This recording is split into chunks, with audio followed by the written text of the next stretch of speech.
Anyway, mga kaibigan, sa puntong ito, pag-usapan po muna natin ang ating food for the soul and food for the spirit, ang ating gabay sa ating buhay tuwing umaga. Sa mga nagkape na, salamat po at nagkape na kayo. Huwag niyong kakalimutang i-push yan. And don't forget, today, God is first. Dapat God is first. Ang tanong, when you go to church, di ba? When you go to church, bali pala ako. Di pala when you go to church. Ang tanong ko is, how do you pray to God? How do you talk to God? Mga kaibigan. Ha? Paano ho ninyo kinakausap ang Panginoon Diyos? Yung bang, pag kailangan nasa simbahan lang po tayo? And why do you go to church? Diba?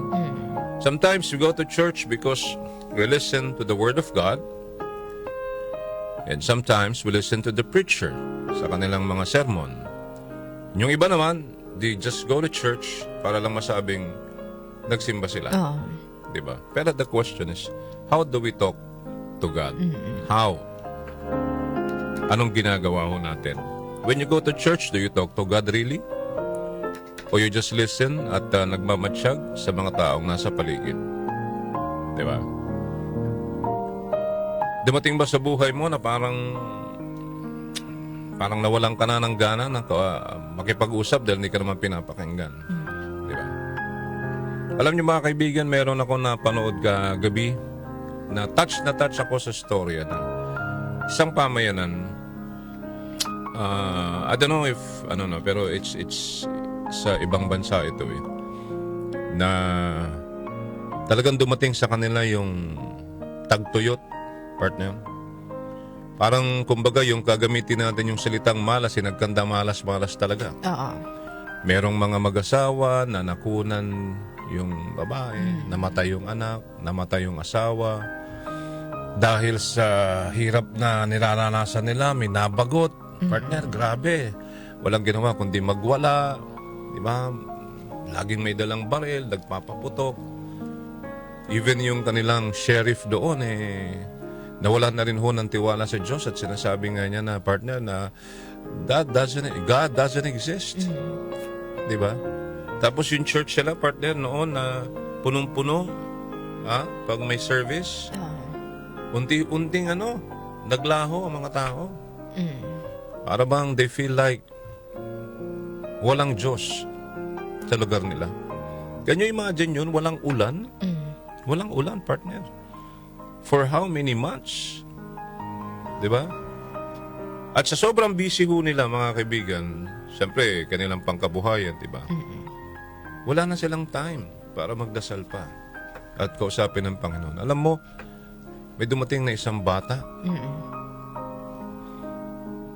At sabi niya, pinadala siya para ipakilala ang Diyos sa kanila. Natulungan sila para muling makabangon at iparating ang mensahe po ng Panginoon Diyos. Nang unay hindi ho siya pinaniniwalaan. Pero sa mga salita niya, bawat bigkas niya na sinasabi sa kanila tungkol sa kanilang pagkatao, nagugulat yung mga tao. Tulad ng mag-asawa, sabi niya doon sa mag-asawa na parang kumupkup sa kanya for a while. Sabi niya, hindi ako magtatagal dito.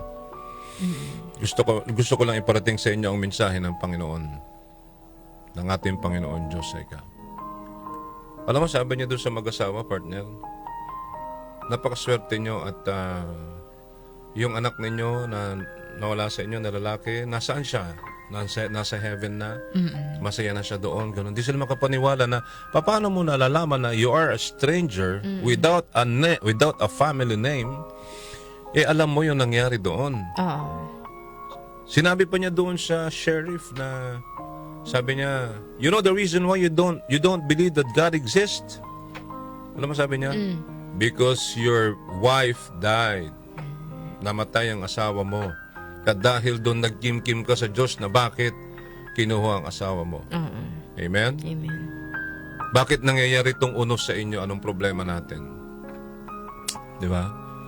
Meron yung isang bata, anak ng preacher, na kumakanta sa church. Na hindi nila alam may nagtitake pala siya ng drugs, partner. That day namatay. Overdose. At pinipilit nilang i-survive. Nandun yung bata, mga kaibigan. At ang sabi niya doon sa first aid ba? Sabi niya, she's dead. Pero nung hinawakan niya yung bata, partner, yung dalaginding, biglang nabuhay. May isang bata na hindi makakita, partner, na pinapangarap ng ina na makakita siya, na talagang dinadala pa niya sa doktor. Partner, hinawakan lang niya yung mata ng bata. At sinabi niya, you blink your eyes. Nung tinanggal niya yung kamay niyang ganun, partner, nakakita. Ang masakit doon, naging kaibigan niya yung doktor. At parang napansin ng doktor na kakaiba ang batang ito. That there is something to him. Alam mo, sinabi niya sa doktor, alam mo, Dok, sabi niya, you're doing everything para sa Panginoon dito sa mga tao dito. But you're sick. May sakit ka, sabi ho niya. Nagulat ho yung doktor eh. At problema ng mga tao sa komunidad, yung ang ulan. Kasi partner, yung pananiman ba? Taniman. Talagang tagtuyo to.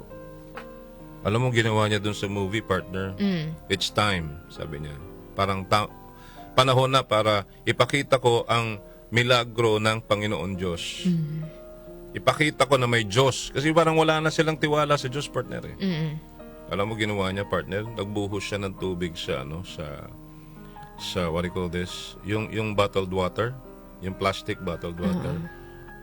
Pagbuhos niya ng ganon, nung pumatak ang tubig sa lupa, dumating ang ulan. Nagulat ang lahat. Kasi wala talagang ulan. Wala talagang ulan. Kaya natuwa. Tapos meron siyang kinausap na isang special child, yung parang, ano bang tawag doon, yung mga, sorry po anong term, yung parang yung, ayoko kasi magsabi ng word na yung parang pare-pareho sila ng itsura. Down syndrome. Down syndrome, yung parang mongoloid, sabi nila, di ba? Nakita niya sa labas, sinabi niya, ba't ka nandito? Sabi niya, kilala mo ba ako? Sabi niya. Alam mo sabi nung lalaki na yon, sabi niya, yung special, sabi niya, I know you. Sabi niya, kilala kita. Sabi niya. Grabe, no? So, anong nangyari, mga kaibigan? Ang ginawa ng batang yun, dumating siya doon para turuan sila paano magdasal. Dahil nakalimutan pala nila magdasal. Kaya magulo. Magulo ang lugar. Pamilya rito, nag-aaway, hindi nagkakaintindihan, yung iba pang sariling kapakanan lamang. So parang siya ay pinadala para po ipakita sa kanila na walang ibang makakatulong sa kanila. Kahit nga yung mayor, partner, walang magawa eh. Ang magawa lang niya, magkaroon sila ng pagtitipon-tipon tuwing gabi at mag-usap-usap at magdasal kuno. Magdasal na nakatayo, partner. Yeah, they preach God. Pero, sabi niya, in a wrong way. That's not how to pray to God. Tinuruan niya sila, partner. You should talk to God because God wants you. And God listen to you. God will listen to you. God knows kung ano yung nasa puso mo. Mga kaibigan. At yung mga nakikita niyong ginagawa ko, kanya, ay hindi galing sa akin, kundi galing sa Kanya.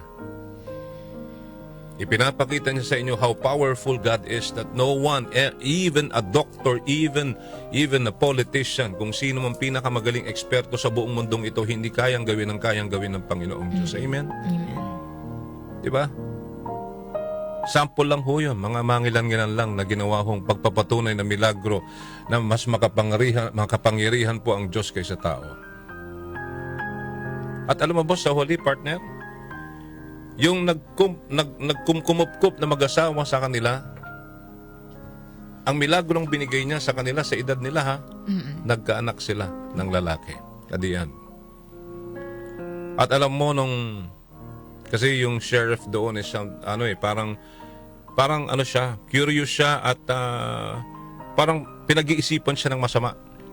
Dahil bigla na lang siyang sumulpot sa lugar na para bang ni pangalan niya sa social media, sa computer, hindi nila makita. Nung nasa church sila, partner, pilit nung sheriff na parang yung pinaghihinalaan siya na itong batang ito, ganyan, marami sinasabi.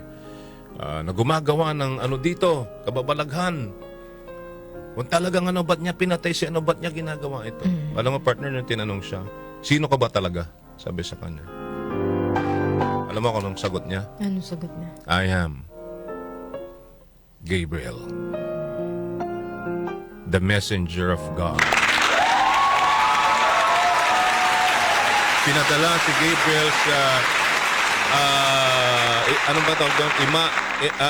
sa pinadala siya sa katauhan ng isang bata na nagturo sa kanila paano magdasal. Kaya mo yung tinuro niya, lumuhod ka. Huwag kang mahihiyang lumuhod. At sinasabi niya, hindi lang sa loob ng simbahan ka magdarasal, not only inside the church. Dahil minsan sa church, mas lalo tayong naguguluhan dahil sa dami ng tao, labas-masok ng mga tao. You can pray, kneel down inside your room in a quiet place where you can talk to God. Do it. Not once a week, but do it every day if you have time.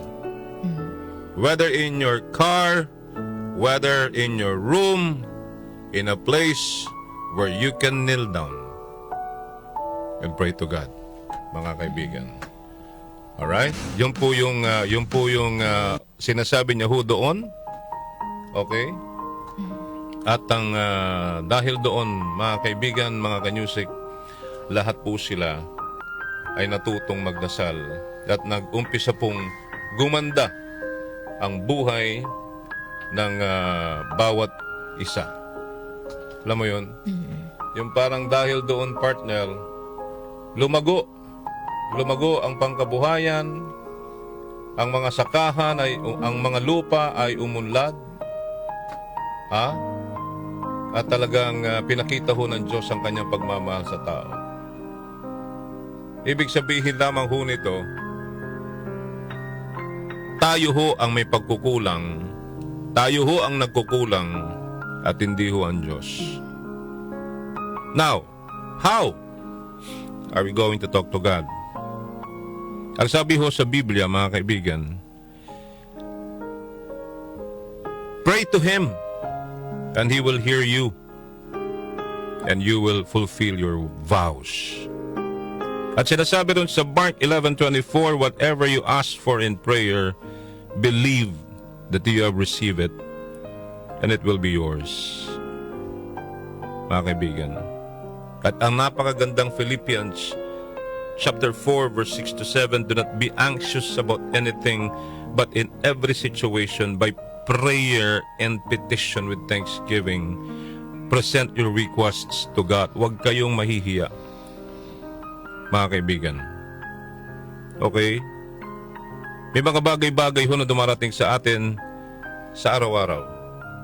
At dapat din araw-araw, kinukonsulta ho natin ang Panginoon. We talk to God. May mga ways and things na ginagawa natin na how to pray. Diba? Turo sa atin how to pray. Even Jesus teached us how to pray to God. Diba? But sometimes, sabi nila, partner, you should ask the Holy Spirit to help you. To help you. The Holy Spirit will be the mediator, mga kaibigan. Nandyan po siya para tulungan po tayo how to pray with God. Huwag ka magsusulo. Okay? At huwag natin kakalimutan that talking to God is, sabi nga ho nila, is napakalaking po ito, bagay para matulungan po tayo sa ating buhay. And sometimes, sabi mo, ba't hindi ko na nafe-feel? Sometimes, yung iba, parang nagpapakita raw sa kanila sa panaginip, ang Panginoon, Diba? They hear God via, their dreams. Iba naman, like Moses, diba? Na burning bush, mga kaibigan. Ganun po. Yung ibang nakaka-experience. Pero sabi nila, if we talk to God daw ho, mga kaibigan, personally, is maraming nababago sa atin. Nagkakaroon tayo ng peace of mind, nagiging magaan ang ating mga kalooban, lalo na sa mga panahong ganito. I don't know with others, but yun po yung message today na every day, we have to talk to God.